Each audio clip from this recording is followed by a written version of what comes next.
In 1970, the criteria for high blood pressure was 160 over 90. That's when the doctor started talking to you about your high blood pressure and whether you should take medications. There was another method of knowing if you had high blood pressure, especially as you got older, was the systolic number had to be 100 plus your age. So if you were 70 years old, it was perfectly acceptable to have your blood pressure 170 over something. As long as it was lower than that, everything was A-okay.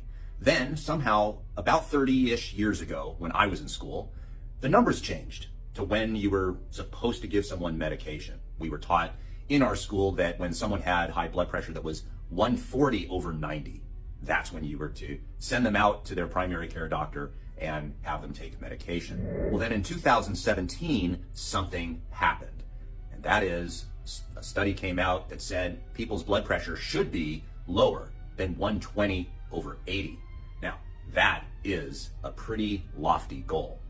That is very low, such that almost hardly anyone can pass that. When you go into a doctor's office in the middle of the day, you've already had stress. You're already stressed about being there. Maybe you've been waiting in the waiting room too long. You've probably had coffee or some type of food prior to that appointment. Then they rush you into the room, usually put the blood pressure cuff off over a number of clothing as you're dangling there, as they're asking questions. There's a whole host of reasons why your blood pressure is going to be above 120 over 80. If you are above 120 over 80 now, you're going to get a talking to. You're going to get a little spanking, little slap on the wrist. The doctor's going to talk to you. But if you're above 130 over 80, now that's the criteria for medication.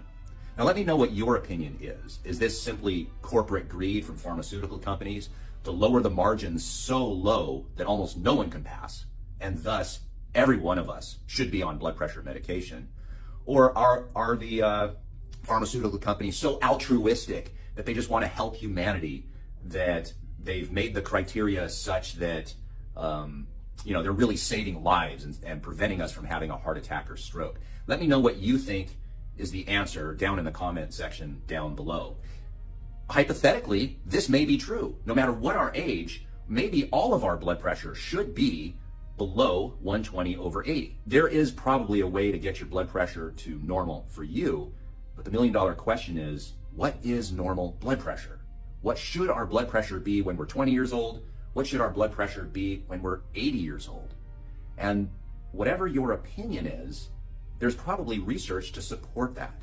In fact, for many people that are elderly or old, it's interesting that now they're starting to say, or at least there's some research to support, that your blood pressure should be higher, that people that have low blood pressure because they're on so many medications are actually having less health and dying sooner than the people with higher blood pressure. So, go figure.